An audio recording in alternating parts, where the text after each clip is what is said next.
मैं 2-3 बात सिर्फ आपके सामने निवेदन करूंगा। समय भी 9:30 है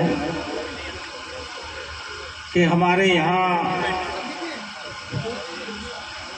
महापुरुषों की जयंती और खासकर बाबा साहब की जयंती किस प्रकार मनाई जाती है,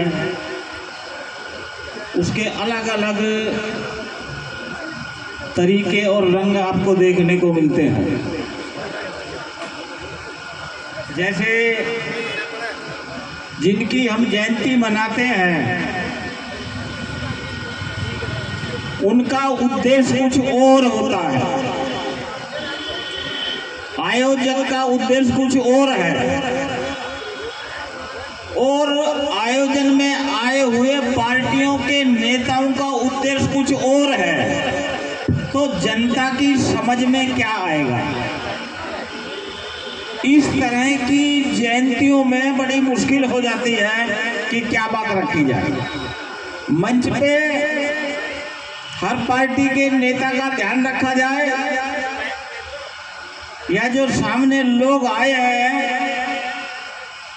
सुनने के लिए कि इन महापुरुष का उद्देश्य क्या था, क्या उसकी तरफ हम जा रहे हैं या कैसे जाएं, इस पे बात हो।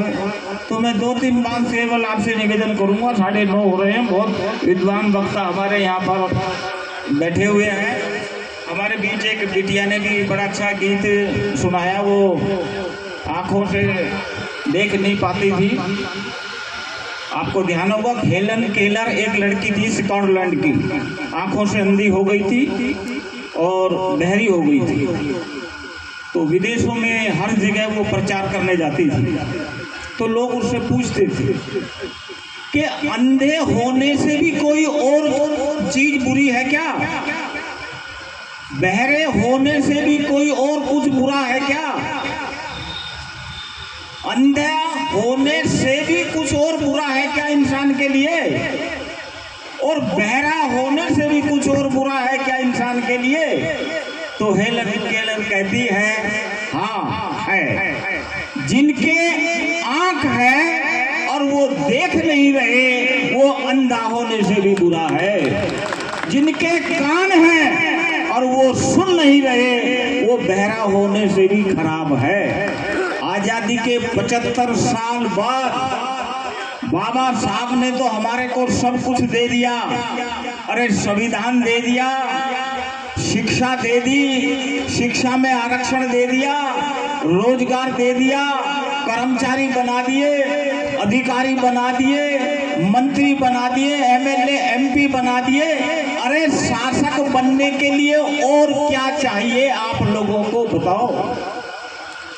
इन महापुरुषों ने सब कुछ तो दे दिया और 75 साल के बाद भी हम वहीं खड़े हैं। तो हमें सोचना चाहिए आज के दिन।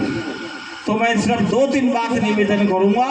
बाबा साहब चाहते हैं कि ये बहुजन समाज, ये मूल निवासी समाज जो बार बार कहते हैं, इनको हम शासक बनाना चाहता हूं, मैं इनको शासक बनाना चाहता हूं। इसी के लिए संविधान है, इसी के लिए शिक्षा है, इसी के लिए रोजगार है, इसी के लिए राजनीति है, सब कुछ हमारे पास है। तो वो जो ये बनाना चाहते थे, क्या उसकी तरफ हम जा रहे हैं? तो मैं 1-2 बात सिर्फ आपसे और निवेदन करूं कि आज 75-76 साल के बाद हम आगे बढ़ते जा रहे हैं या पुनः हम उसी हालत में आने वाले हैं जिसमें पहले थे। जब रोजगार खत्म, अभी एक बड़ी अच्छी बात हो करी थी, केवल रोजगार ही तो था आपके पास, और क्या था? क्या जमींदार हो आप? क्या फैक्ट्री वाले हो?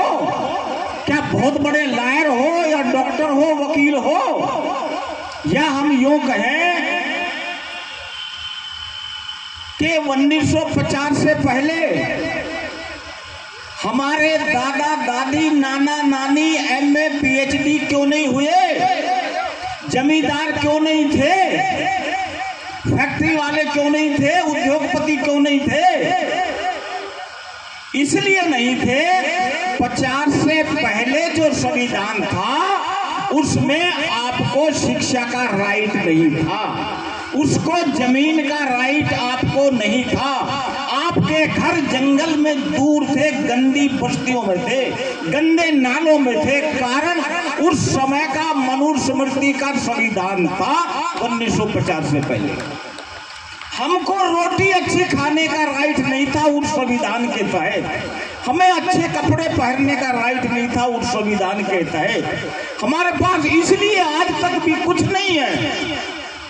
अगर उन्हें मिला होता तो उस संविधान ने नहीं दिया, जिस संविधान को मनुस्मृति कहते हैं, जिसको बाबा साहब ने 1927 में 25 दिसंबर को दाह संस्कार उसको जलाया।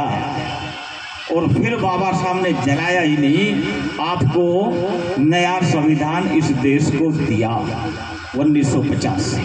वो संविधान एक, उससे पहले का संविधान था और आज दूसरा संविधान है। उस संविधान के कारण ही हमें शिक्षा का अधिकार मिला, उस संविधान के कारण ही रोजगार का अधिकार मिला, उस संविधान के कारण ही राजनीति में हमारे को हिस्सेदारी मिली, उस संविधान के कारण ही अच्छे कपड़े बोलने का सारा अधिकार, रक्षा सुरक्षा, मकान, जमीन इस 1950 के बाद के संविधान के तहत मिला है। ये संविधान ही हमारे सभी महापुरुषों के संघर्ष का परिणाम है। इसे बचा लोगे, इसे रख लोगे, इसे संभाल लोगे, इसे जान लोगे तो अपना सब कुछ बना लोगे और आने वाले समय में शासक बन जाओगे। आज की डेट में जिनका शासन है, अभी दो चुनाव ही हुए हैं, अभी तो 5 तरीके भी और है, 5 जगह चुनाव और है, 5 डेट अभी और है, 2 ही है अभी, ठीक है। और जिनकी सत्ता है वो इस संविधान को बदलने जा रहे हैं, डिक्लेयर कर करके कह रहे हैं हम संविधान को बदलेंगे। जिसके आधार पर आपको मिला वो संविधान खतरे में है तो क्या करोगे? रोजगार जा चुके हैं, लोकतंत्र खतरे में। पार्लियामेंट का हिसाब देखो, जो हमारे प्रतिनिधि, विपक्ष का जो प्रतिनिधि होता है वो जनता की बात करेगा। क्या पार्लियामेंट में लोकतंत्र है? विपक्ष की पार्टियों को कोई बोलने दे रहा है? उनके मुख्यमंत्रियों को जेल में? तो हमारी आपकी क्या औकात है ये देखिएगा।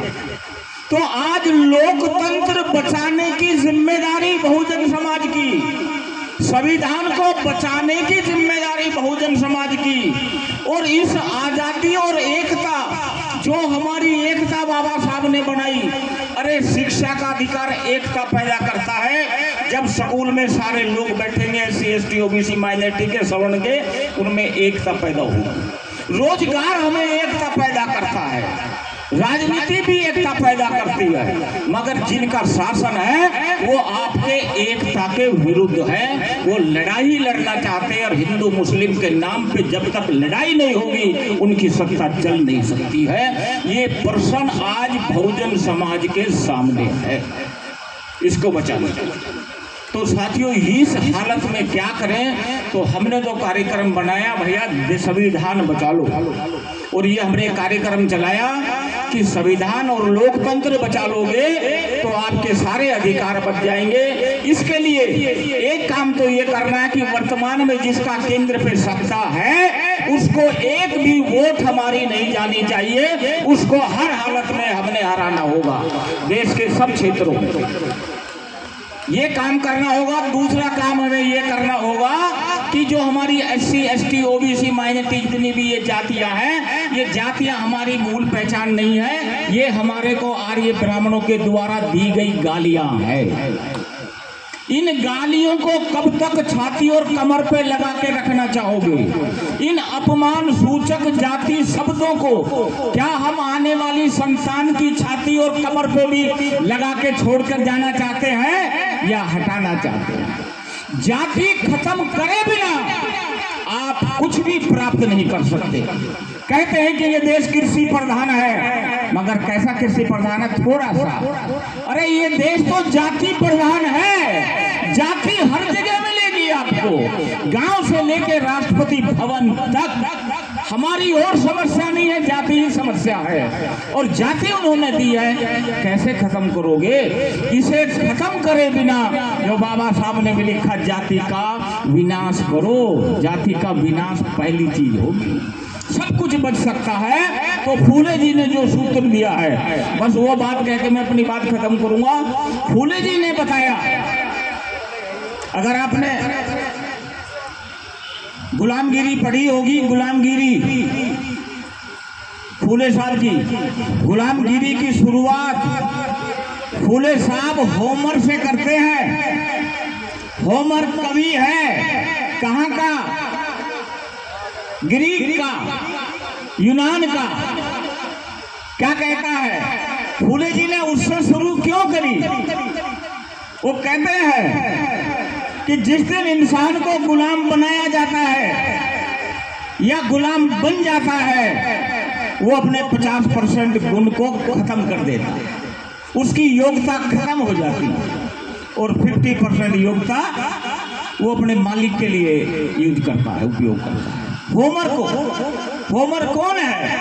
होमर कहता है, यूनान में यहां भी लागू होता है क्या, कि जितने भी धर्मशास्त्र लिखे गए हैं सारे राजाओं के फेवर में है, और जनता को धर्म पर मर मिटने के लिए तैयार करे गए हैं। जनता को धर्म पर मर मिटने के लिए, जनता को अपने अधिकारों के लिए मर मिटने के लिए तैयार नहीं करे, जनता को धर्म पर, और धर्म राजा के फेवर में है।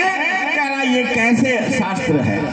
वो कहते हैं कि कोई शास्त्र बताओ जो साधारण जनता के फेवर में लिखा गया हो, जो आम आदमी की बराबरी के लिए लिखा गया हो।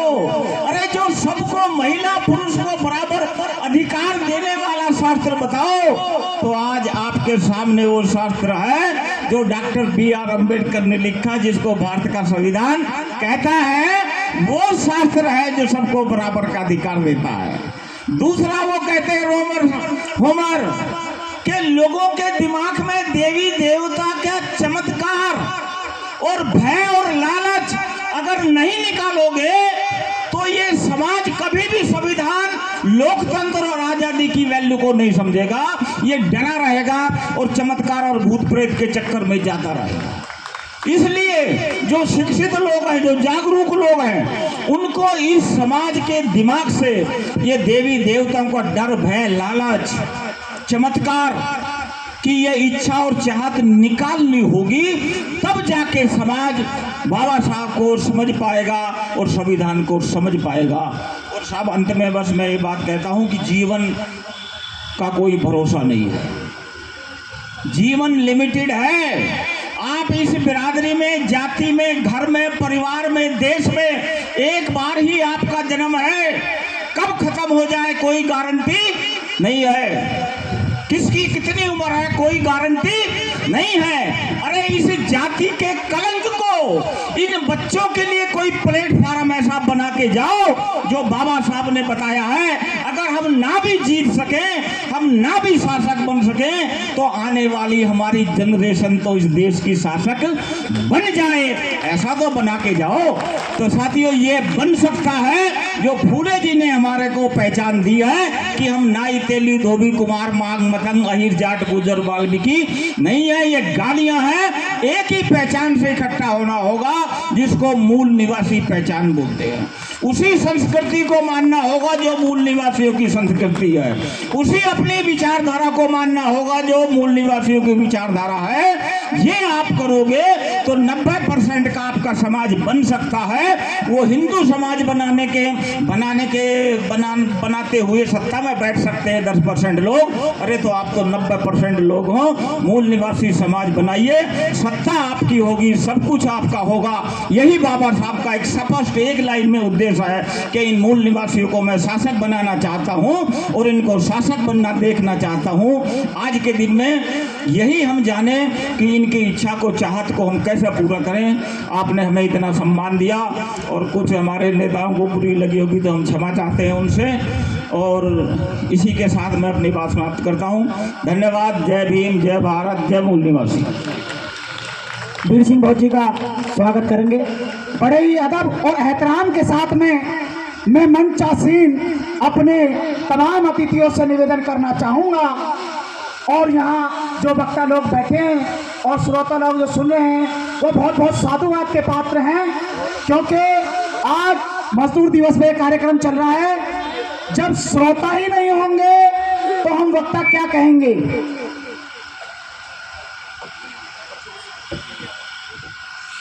उनका स्वागत कर उनकी मूवमेंट देके उन्हें सम्मानित करेगी शीतल जी और खुशी जी। मैं ये बता रहा था, ये निवेदन है आपके श्री चरणों में, बड़े में सागर 100 शब्दों नहीं 10 शब्दों में बात कहें, क्योंकि वक्ता बहुत हैं, श्रोता कम हैं, भोजन का भी टाइम हो गया है, हमें भोजन भी खोलना है।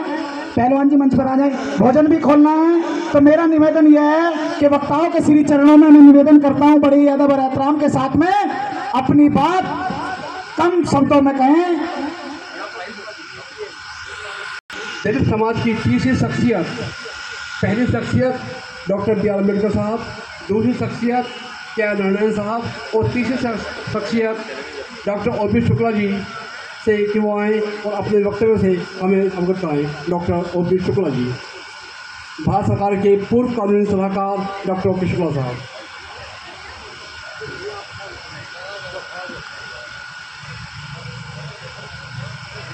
जय भीम मित्रों।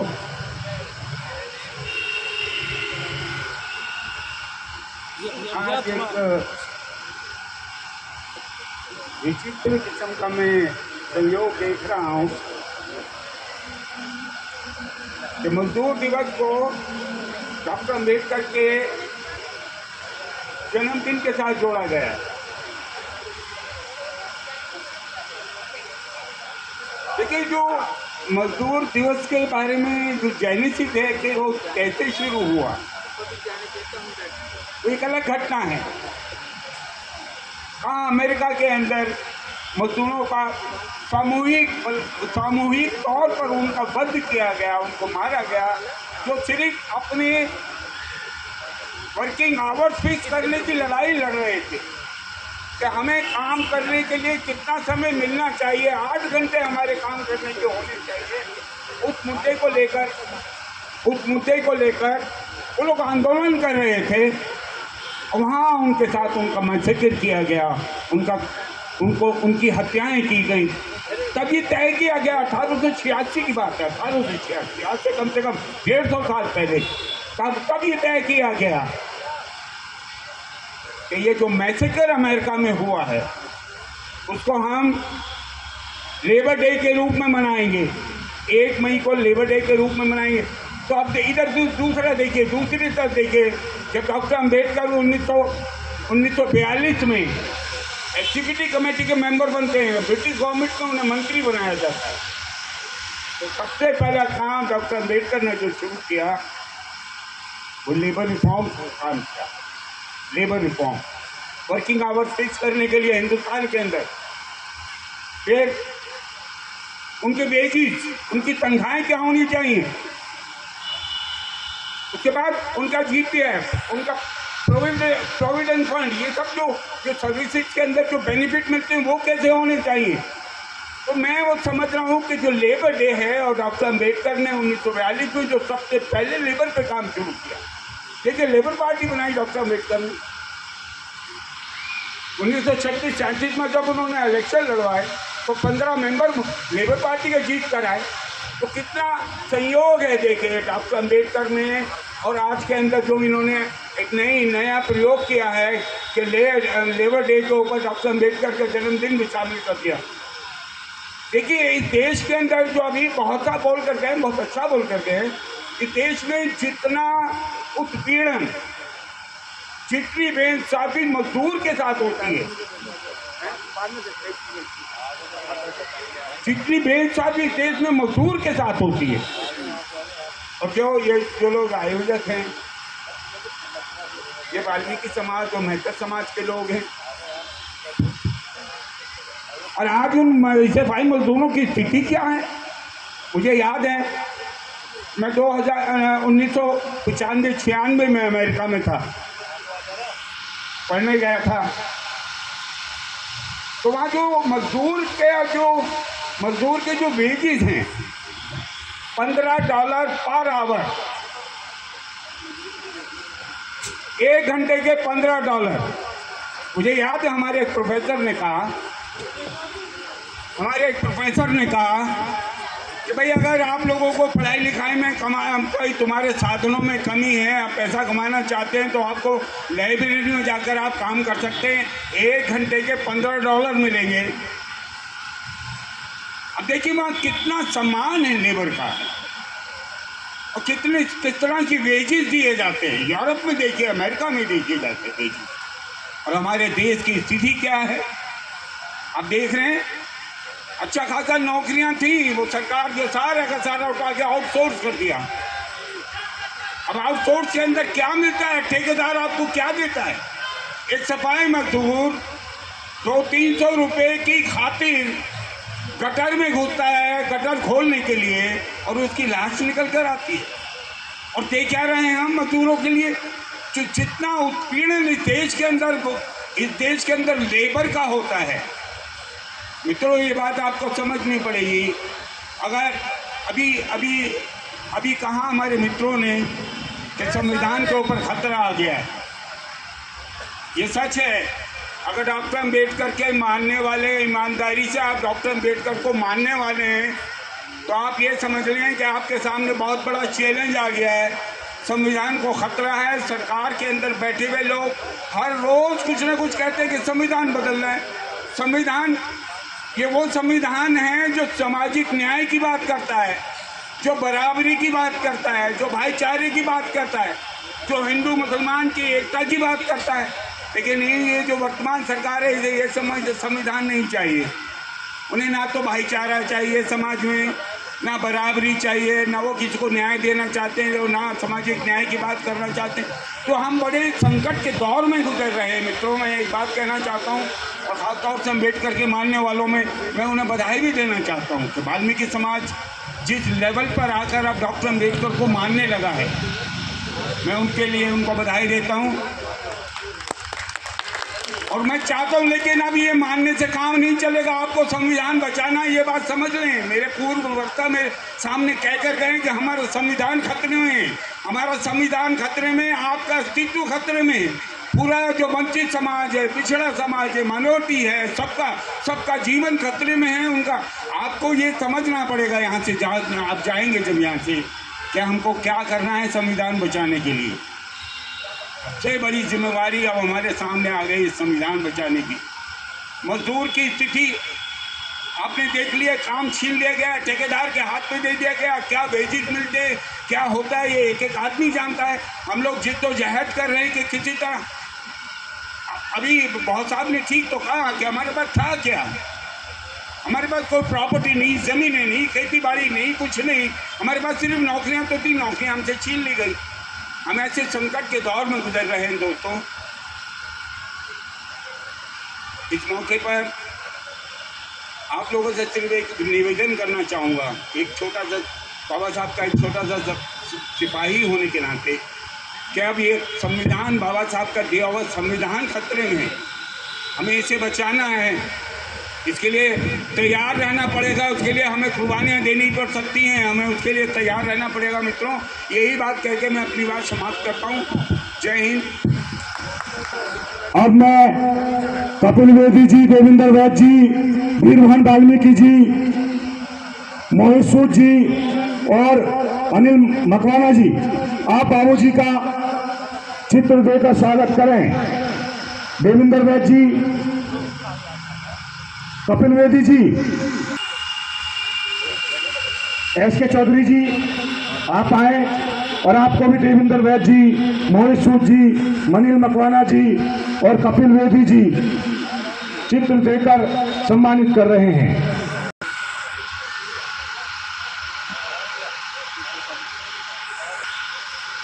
हेलो साथियों, जय भीम, जय भारत, नमो बुद्धाय, जय मूल्यवासी।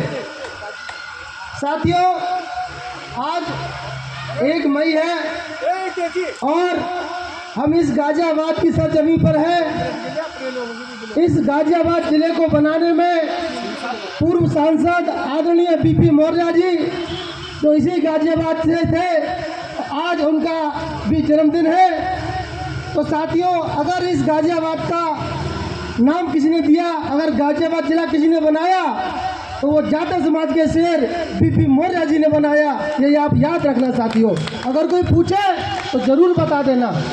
दूसरी बात साथियों, बाबा साहब के बारे में तो पूरी दुनिया जानती है, और जब तक सूरज चांद सितारे रहेंगे, जब पूरी दुनिया जानेगी, जिस दिन सूरज चांद सितारे खत्म हो जाएंगे तो फिर हम भी खत्म हो जाएंगे और बाबा साहब भी खत्म हो जाएंगे। फिर तो कोई दिक्कत वाली बात नहीं है। साथियों, आज मजदूर दिवस की बात हो रही है, तो मैं बताना चाहता हूँ कि 3 तरह के मजदूर होते हैं। पहले तो ये समझ लीजिए तो मजदूर है कौन। कहीं आप अपने को बड़ा साहब मान के बैठे हो आप मजदूर, तो गलत फहमी हो जाएगी कि यार हम तो मजदूर थे, हम तो अपने को अधिकारी मान बैठे थे। पहला मजदूर जिसको फुटकर में काम मिलता, फुटकर में तनख्वाह मिलती है, काम कर लिया तो खा लेगा, नहीं तो अपने घर पर सोएगा। दूसरा मजदूर जो फैक्ट्रियों में काम करता है, प्राइवेट कंपनियों में काम करता है, जिसको लिमिटेड तनख्वाह मिलती है, जाएगा तो तनख्वाह मिलेगी, नहीं जाएगा तो नहीं मिलेगी। तीसरा श्रमिक मजदूर जिसे कहते हैं, लेबर कह लो, सेवक कह लो, नौकर कह लो, वो मजदूर जिसको सरकार तनख्वाह देती है और उसको छुट्टी, पेंशन, डीए सब बाबा साहब की कृपा से मिलता है। साथियों, बाबा साहब ने मजदूरों के बारे में इतना क्यों सोचा, उसके बारे में 2 मिनट बताना चाहूँगा कि 1927 से लेकर 1937 तक बाबा साहब जब लंदन इकोनॉमिक्स स्कूल से पढ़कर आए, तो मुंबई में कॉलेज में प्रिंसिपल बने और वहाँ के प्रोफेसर भी बने। तो वहाँ के सामंतवादी लोगों ने, मनवादी व्यवस्था के लोगों ने रहने के लिए बाबा साहब को घर किराए पर नहीं दिया।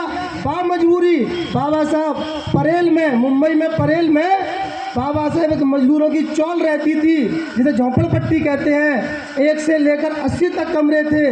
बाबा साहब कमरा नंबर 50 और कमरा नंबर 51 में मजदूरों की तरह वहाँ रहे, और केवल 1 बाथरूम था, 1 शौचालय था। सबसे एंड में बाबा साहब अपना स्नान करते थे और फ्रेश होते थे।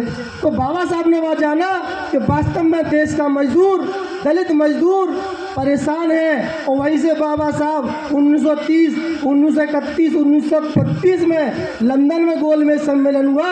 हक अधिकार की लड़ाई के लिए बाबा साहब लंदन गए थे। और जब बाबा साहब लंदन गए तो बाबा साहब ने, तो लोग कहते कि आरक्षण दिया, आरक्षण, काय का आरक्षण दिया। बाबा साहब ने कोई आरक्षण नहीं मांगा, ना हमें आरक्षण की कतई जरूरत है। आरक्षण गांधी जी ने जबरदस्ती थोपा हमारे ऊपर। बाबा साहब ने तो हमारे लिए एक अलग मुल्क की मांग की थी, 2 मतदान की मांग की थी। जब गांधी जी ने ये नहीं दिया तो बाबा साहब ने कहा भाई ये तो गलत कर रहे हो, कुछ तो दो हमारे लोगों के लिए। तब गांधी जी ने कहा भाई ये ले लो आप, कि आप रिजर्वेशन ले लीजिए। तो बाबा साहब ने कहा ठीक है।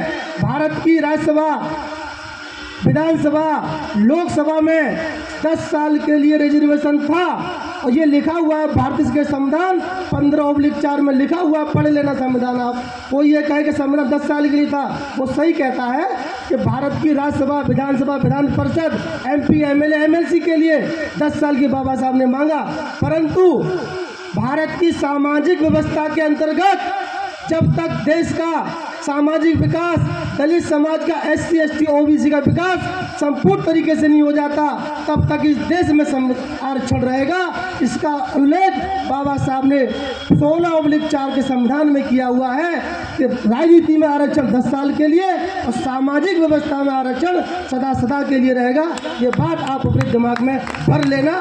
उसी का माई के लाल में दम नहीं है कि वो आरक्षण खत्म कर दे। दूसरी बात साथियों, लोग कहते हैं कि संविधान खत्म, अरे भैया कोई संविधान खत्म करने वाला नहीं है। नेपाल में हिंदू राष्ट्र था और नेपाल की हालत डंबाडोल हो गई।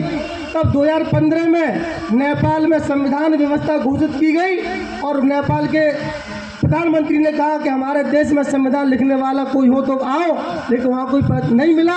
तब साउथ से जहाँ के माननीय रामास्वामी पेरियार जी हैं, वहाँ की एक महिला पेरियार महिला नेपाल गई और 2015 में संविधान लिखा, संविधान लागू हुआ। 2015 से नेपाल में संविधान लागू है और देश तरक्की कर रहा है। साथियों, बाबा साहब ने महिला मजदूरों के लिए श्रम मंत्रालय खुलवाए, रोजगार दफ्तर खुलवाए। आज अगर आपके जो मजदूर काम करते हैं, फुटकर बेलदारी करते हैं, वो अपना एक लेबर कार्ड बनवा लो। अगर कहीं मर जाते हो, गिरकर चलते हुए आते हुए कोई बिल्डिंग गिर गई, दीवार गिर गई, तो सरकार की तरफ से आपको 5 लाख से अधिक रुपया मिलता है। लेबर कार्ड आपका लोहिया नगर में एक लेबर मंत्रालय है, लेबर दफ्तर है। जितने भी लोग मजदूरी करते हैं वहाँ जाकर अपना कार्ड बनवा लीजिए और वो कार्ड अपने पास रखिए। साथियों, सरकारों ने समय समय पर मजदूरों के लिए योजना चलाई है, लेकिन भाई जब आप जानोगे नहीं तो सरकार तो आपके घर आएगी नहीं कि लो भाई ये कार्ड ले लो। आप ऐसे काम करो जिससे आपके देश के मजदूरों का लाभ हो। आप अंग्रेजी कपड़े पहनते हो, जीन्स पहनते हो, जीन्स तो विदेशों से आ रही है। अरे भाई खादी कपड़े पहनो, कॉटन किसान उगाता है, खादी कपड़े आपके सामने मिलते हैं। मिट्टी के बर्तन खरीदो, आप चक्की का पिसा हुआ आटा खाओ, आप बना हुआ पैकेट बना हुआ लिफाफा लेकर आ रहे हो। तो साथियों, आप मजदूर, ये कोई गरीब नहीं है, मजदूर मजबूर है, लेकिन वो धरती को फाड़ कर सोना उगाता है, किसान है। और इस देश के हर व्यक्ति वो मजदूर है जो अपना काम स्वयं करता है। जो व्यक्ति अपना काम स्वयं करता है वो व्यक्ति देश का मजदूर है। और जितने भी देश में विकास हुए सारे काम मजदूरों ने किए। और एक और बात बता दूं कि बाबा साहब ने मजदूरों के लिए 1948 में न्यूनतम मजदूरी अधिनियम बनाया, जिसके तहत मजदूरों को कम से कम जो पैसा मिलता था, आज एक बेलदार 500 रुपये ले रहा है। कोई ये कहे कि 200 रुपये में काम कर ले, कतई नहीं करेगा, उसे पता है 500 रुपये लूँगा। ठीक है, जो मिस्त्री है वो 700 रुपये ले रहा है। अरे भाई आप 30 दिन में काम करोगे, 21,000 रुपये आते हैं, 5,000 में घर चला लो, बाकी 10,000 सेविंग कर दो। 1 किलो घी लिया 800 रुपये का आ रहा है, लेकिन आप पौवा पियोगे देसी शराब के ठेके पर, मजदूरी कोई लाल लगी रहती है दिन रात। हमें तो कोई वहाँ पर रईस और कोट पैंट टाई पहने नहीं दिखता। अरे भाई घर पे दूध लाओ, घी लाओ, बच्चों के लिए किताब कॉपी लेकर आओ। हर दम सरकार के लिए रोना मत रो, सरकार आपसे है, आप हो सरकार, आप टैक्स देते हो तब सरकार आपको रिटर्न में आपको पैसा देती है, आपको अनाज देती है, आपको सुविधाएं देती है। सरकार अपने घर से नहीं देती। अगर घर से देती तो जो सत्ता में नहीं है वो क्यों नहीं देते घर से आपको, वो भी अपने घर से दें आपको। तो साथियों, कहने का मतलब ये है कि बाबा साहब ने मजदूरों के लिए और महिलाओं के लिए महिला कल्याण कोष बनवाया, बाल कल्याण कोष बनवाया, महिलाओं के मातृत्व अवकाश का प्रावधान बाबा साहब ने किया। जो छुट्टी सरकारी लोगों को छुट्टी मिलती है, जो 6 महीने की प्रेगनेंसी लीव मिलती है, वो बाबा साहब की देन है। मजदूर की कोई जाति नहीं है, मजदूर किसी भी समाज का हो सकता है। आज कहीं भी चले जाओ, रिक्शा चलाने वाले, खेती करने वाले, पंपलेट पोस्टर बनाने वाले, माइक लगाने वाले, टेंट लगाने वाले, घास बेचने वाले, कपड़े बनाने वाले, कुछ भी, सारे लोग मजदूर हैं और वो अपने हक की कमाई खा रहे हैं। और केवल उसका श्रेय बाबा साहब को है। भले ही वो जाने या न जाने से कोई फर्क नहीं पड़ता। लोग तो अपने बाप को भी भूल जाते हैं कि तूने क्या किया हमारे लिए। तो बाबा साहब ने तो बहुत कुछ किया। ऐसे नालायक लोग भी होते हैं जो अपने बाप से ये कह देते हैं कि तुमने हमारे लिए क्या किया है। तो बाबा साहब ने तो उनके लिए इतना किया है कि मर जाएगा तो भी 5-6 लाख रुपए घर वालों को देकर जाएगा। ये बाबा साहब की देन है। और बाबा साहब ने जितने भी बिजली विभाग थे, ये व्यवस्था की कि अच्छे इंजीनियरों को विदेश भेजा जाएगा। इसलिए भारत में आज अच्छे इंजीनियरों को विदेश भेजा जाता है। भाई बाबा साहब को पढ़ोगे नहीं तो कैसे पता लगेगा। आप मोबाइल में दिन भर टिकटॉक देखते रहते हो, यूट्यूब पे शॉर्ट वीडियो देखते रहते हो। अरे 1 घंटा आप पढ़िए बाबा साहब को और कतई चिंता ना करिए कि क्या बदल रहा क्या नहीं बदल रहा। अरे जब बदलेगा तब देख लेंगे क्या दिक्कत आ रही है ना। अभी कुछ नहीं बदल रहा, आप पहले खुद बदलिए। खूब सुबह दही छाछ पियो और दंड बैठक करो, जिम जाओ, जिम नहीं जाओ तो रोड ले लो, रोड पे जिम करो, घर पे जिम करो। सुबह शाम बाबा साहब के बारे में सुनो, और प्रचार करिए, बाबा साहब के बारे में बताइए, पकड़ खत्म करिए। देवता कौन है? देवताओं की पूजा करो। मैं कह रहा हूँ देवता कौन? देने वाले कौन? किसान ने क्या दिया? अनाज, किसान देवता। टेलर ने क्या दिया? कपड़ा सिलने वाला, टेलर देवता। मोची ने क्या दिया? जूता, मोची देवता। और फूल वाले ने क्या दिया? जो फूल बेच रहा है, माली देवता। नाई देवता, जो बाल बना रहा है। अरे भाई ये लोग नहीं होते तो तुम्हारे कौन बाल बनाता, कौन जूते बनाता, कौन कपड़े बनाता, नंगे घूमते सब लोग? बताइए। आज जितने भी देवता हैं, किसान देवता वो नहीं जो आप समझ रहे हो, जिसके 15-20 हाथ होते हैं, वो देवता नहीं है। देवता वो जिनको आपने दिया है ये कैमरा, ये मोबाइल, जिस वैज्ञानिक ने दिया वो वैज्ञानिक हमारे लिए देवता है। ये मोबाइल जिससे वीडियो बन रही है, जिन्होंने दिया वो हमारे लिए देवता है। ये पंखे, ये एसी, मैं कह रहा हूँ अपने बीच से वैज्ञानिकों ने, समाज ने जो दिया है, आप सबको छोड़ दो। पता लगे आप जंगल में वहीं पहुँच गए ना। हड़प्पा सभ्यता में लोग जंगल में रहते थे, नंगे फल खाते थे, पेड़ खाते थे। समझे मेरी बात? तो साथियों, बाबा साहब ने इतना दिया है जितना संसार में कोई दे नहीं सकता। अगर कोई व्यक्ति ये कहे कि हमारे हक अधिकार की बात देवी देवता ने की है तो मैं उसको 1 लाख रुपए इनाम दूंगा।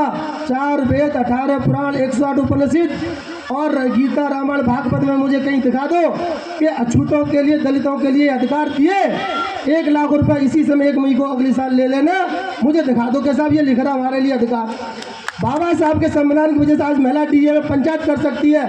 आज भी स्थिति यह है। मैं सूर्यवंशी क्षत्रिय, ये हमारा भाई है मोहित, और ये पानी है। मैं सूर्यवंशी क्षत्रिय हूँ और लोग कहते जातिवाद खत्म करो। मैं कहूँगा मोहित भाई से पानी पियो, आप मुँह लगा के, नहीं मुँह लगा के पियो, मुँह लगा के पियो, मुँह लगा के पियो। लोग कहते हैं कि ये वाल्मीकि भंगी समाज से है। मैं सूर्यवंशी क्षत्रिय, मैं पानी पी के दिखाया हूँ। जब बाबा साहब 1930, 31, 32 में लंदन गए और बाबा साहब ने कहा हम अनटचेबल हैं, भारत में हमें अछूत माना जाता है, तब मदन मोहन मालवीय जी ने कहा नहीं, मिस्टर अम्बेडकर गलत कह रहे हैं, अंग्रेजों से कहा। बाबा साहब ने कहा अच्छा। बाबा साहब ने पानी पिया, लो मालवीय जी से पी के दिखाओ। तो मालवीय जी ने कहा अरे अम्बेडकर जी, पीना तो बहुत दूर की बात है, मैं तो छूऊंगा भी नहीं। अरे भाई, जातिवाद खत्म करने को ऊपर से कोई और नहीं आएगा, हमें ही खत्म करना पड़ेगा। आपस में रोटी खाओ, बैठ के गले मिलो, एक थाली में खाना खाओ, मिलजुल के शादी ब्याह करो, अलग मत हो, कोई अलग नहीं है। जब हम एक साथ मिलकर रहेंगे कोई तो समाज आगे बढ़ेगा। लेकिन हम तो अलग अलग कैटेगरी बना दिए। अरे भाई, मैं आपका सूर्यवंशी क्षत्रिय, बाबा साहब ने कहा कि अपने आप को दलित, पिछड़ा, अगड़ा कुछ मत कहो, सूर्यवंशी क्षत्रिय कहो। कोई रोक लेगा तुम्हें? कोई रोक लेगा? अच्छे कपड़े पहनो, कोई रोक लेगा? नीले पहनो, भगवा पहनो, ये भगवा हमारे बुद्ध का रंग है, कोई आपको रोक लेगा क्या? आप कुछ भी पहनो, मुकुट लगा के आओ, सोने का मुकुट लगा के चलो, कोई रोक लेगा क्या आपको? अरे भाई, कोई रोकने वाला नहीं है। ये लोकतांत्रिक देश है। और आप श्रम मंत्रालय जाना, समाज कल्याण विभाग जाना, आप सीडीओ ऑफिस जाना, आप डीएम साहब के पास जाना, इतनी योजनाएं हैं। 10 लाख रुपए एससी के व्यक्ति को मिल रहे हैं, 3.5 लाख रुपए माफ हो जाते हैं, आपको 6.5 लाख भरने पड़ेंगे। कितना फायदा हो रहा है जब आप काम ही नहीं करोगे। अब पहले जाटव समाज के लोग खूब जूती काटते थे, पॉलिश करते थे, आज कोई दिखाई देता है क्या? अरे सबने छोड़ दिया, आप भी क्यों नहीं छोड़ते हो? छोड़िए, ये झाड़ू छोड़ दो, कलम उठा लो, पता लग जाएगा, समाज बदल जाएगा। अरे जिसे झाड़ना होगा झाड़ लेगा, जिसे गंदगी उठानी उठा लेगा। आप मत उठाइए, आप कलम पकड़िए, जैसे जाटव समाज, एससी समाज, ओबीसी समाज के लोगों ने पकड़ी है। अरे भाई, अब कोई तुम्हें अपने घर से बुलाने नहीं आता कि चलो मंदिर, चलो मस्जिद, कोई बुलाने आ रहा है? कोई बुलाने नहीं आ रहा। आप अपना विकास खुद करिए। ये देश, ये समाज, ये सरकारें आपके साथ हैं। आपका टैक्स जाता है सरकारों को, आप फायदा लीजिए, जाइए समाज कल्याण विभाग अभी। और मैं तो ये कहना चाहूँगा साथियों कि मेरा जीवन, मैं आगरा की जिस धरती से हूँ जहाँ बाबा साहब अंतिम समय में गए, और मैंने अपना, लोग कहते कि जो लोग बुजुर्ग हो गए, 60 साल में रिटायरमेंट हो गए, अब वो जाने लगे लोगों के पास। घर वालों ने कहा भाई क्यों जाते हो? अरे भाई मन नहीं लगता, इसलिए हम घूम आए। जवानी में कहा थे, एक जितने भी बुजुर्ग लोग हैं 60 साल से ऊपर के, जवानी का वीडियो दिखा दो, जवानी का। कि लो जी हमने ये आंदोलन किया जवानी में, दिखा दो। अरे जवानी में तुम अपने औलादे बढ़ाते रहे, किले मकान दुकान बनाते रहे, अब तुम्हारा घर में मन नहीं लगता तो तुम यहाँ आ जाते हो। अरे जो काम करो तो जवानी में और आग लगा दो पानी में। साथियों, जब अगर ऐसी कोई बात आएगी समाज में कुर्बानी देने को, तो मैं कह रहा हूँ दुश्मनों से ये छाती है, यहाँ गोली मारना कम से कम 50, कम से कम उठाने वालों को तो पता लगे तो 50 गोली खाई है। जिस दिन आप अपने को मृत मान लोगे समाज बदल जाएगा। बदलाव क्रांति मांगता है, बदलाव खून मांगता है, बदलाव इंकलाब मांगता है। अगर कमजोर बने रहे, पल्लू में छुपे रहे तो साथियों बदलाव नहीं होगा। 15,000 साल का इतिहास है, राजा बलि के बाद से डाउनफॉल शुरू हुआ है। अगर क्रांति करना चाहते हो तो कुर्बानी देने को तैयार रहो। ऐसे नहीं कि फांसी पर लटक गए, पंखे से लटक गए, पौवा पी के मर गए। अरे भैया ये सब छोड़ दो, दारू छोड़ दो, फालतू के काम छोड़ दीजिए, आप शुद्ध रहिए, देश के विकास में सहायक बनिए और सरकारों का देखिए, आप अपने लिए सोचें। साथियों मैं यही कहूँगा कि बाबा साहब ने इस देश के लिए वो किया है जो दुनिया का कोई भगवान पूरे संसार में नहीं कर सकता। अगर किसी भगवान ने किया तो मैंने पहले कह चुका हूँ 1 लाख रुपया नगद इनाम दूंगा, आ जाओ ना मेरे पास। साथियों मेरा जीवन देश में से पाखंडवाद, अज्ञान, अंधविश्वास, जातिवाद खत्म करने को मैंने अपना जन्म लिया है और बाबा साहब के मिशन को काम करते करते अगर मेरी मृत्यु हो जाएगी तो मुझे कोई परवाह नहीं है, क्योंकि बाबा साहब की वजह से हूँ। तो बाबा साहब के मिशन में मुझे एक दिन मरना है। 60 साल से पहले 60 साल तक जीऊँगा, उससे ज़्यादा नहीं, उससे पहले ही मैं बड़ा ही कुछ ऐसा काम कर दूंगा तो जमाना याद करेगा। साथियों जय भीम, जय भारत, जय मूल्यवासी, नमो बुद्धाय। वीरभाई जी, देविंदर वैद्य जी, रवि, अगली कड़ी में मैं श्री देवेंद्र जी हमारे बीच, कपिल योगी जी अगर मेरी आवाज सुन रहे हैं,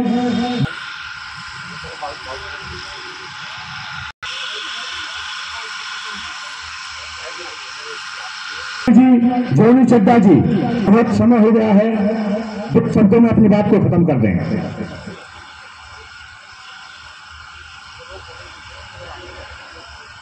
सम्मानित मंच, मैं डॉक्टर राहुल दास हूँ। अरे भैया पीछे भी चल रहा है यार। मैं ADMC में था, जहाँ पे मैंने जो सफाई के लोग हैं, सफाई कर्मी हैं, उनको बहुत करीब से देखा। मैंने MBBS एम्स से कर रखा है और उसके बाद में MBA हेल्थ केयर किया दिल्ली यूनिवर्सिटी से। इस देश में कौन किसका पुत्र है इसका भी बहुत महत्व होता है।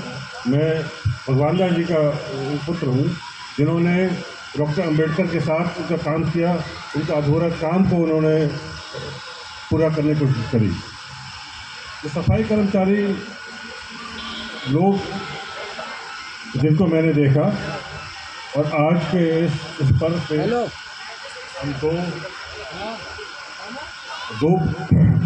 दो इम्पोर्टेंट दिनों को हम इकट्ठा मना रहे हैं। एक लेबर डे है और एक बाबा साहब का जयंती 133वीं। तो मैं थोड़ी सी बातें आपसे अभी करना चाह रहा हूँ, क्योंकि बहुत समय हो गया और ये जो हमारा मस्तिष्क होता है, माइंड होता है, ये वैसे भी 60-70 मिनट के बाद ज़्यादा चीज़ें एब्जॉर्ब नहीं करता है, एम्बाइब नहीं करता है। लेबर डे इंटरनेशनल एक पर्व है, इसका महत्व तो हमारे जो और साथियों ने आपको बता ही चुके हैं। मैं आपको एक चीज़ दर्शाना चाहता हूँ, याद दिलाना चाहता हूँ कि जैसे हमारे नेता अमित शाह जी ने कहा था, आपदा में अवसर। मैं डॉक्टर हूँ, कोरोना काल को मैंने बहुत सामने से देखा, नज़दीक से देखा। कोरोना काल में ऐसे खतरनाक लेबर लॉज पास हुए हैं जिनके बारे में अभी तक किसी ने भी कोई चर्चा नहीं करी। वो लेबर लॉ ऐसे पास हुए हैं कि अब जो एम्प्लॉयर होएगा वो फैसला करेगा कितने घंटे काम हमें अपने सेवक से लेना है और कितना उसको वेतन देंगे। ये कानून चुपचाप पास हो गया और किसी को इसके बारे में पता भी नहीं चला। अब आप देख रहे हैं कि जो हमारे, मैं उनको कहूँगा जो सफाई सैनिक हैं हमारे, मैं तो कुछ सैनिक ही कहूँगा, आप उनको देखिए। हमारी जो महिलाएं हैं वो 6 बजे सुबह जाती हैं अपना काम करने के लिए, और अब ठेका प्रस्ती से जो हम लोग इतने पीड़ित हैं, उनका आने का कोई टाइम नहीं, उनके जाने का टाइम नहीं, और कितने घंटे काम करेगी उसका भी कोई टाइम नहीं है। लेबर लॉज की टोटली एक वायलेशन है जो NDMC में, हाँ जी, NDMC में पंजाब म्यूनसिपल एक्ट पहले होता था, उसको चेंज करके उन्होंने NDMC एक्ट कर दिया और ठेका प्रस्ती को उन्होंने बहुत ही पॉपुलराइज कर दिया। मिनिमल वर्क जो इस तरह काम होता है सारी दुनिया में, उसका वेतन अधिक होता है, और आप लोग तो है मिनिमल जॉब्स है सारी दुनिया में अच्छी तरह से उसका वेतन दिया जाता है, जिसकी यहाँ पे बहुत वायलेशन हो चुकी है लेबर लॉस के बारे में। तो आज ज़्यादा समय नहीं है और श्रोता भी चले गई हैं, सिर्फ वक्ता ही बचे हैं, तो मैं इससे अधिक बात नहीं करती, किसी और समय में विस्तार से बात की जाएगी। और बहुत बहुत धन्यवाद आप सब लोगों को। अब मैं अपने बड़े भाई हमारे प्रदेश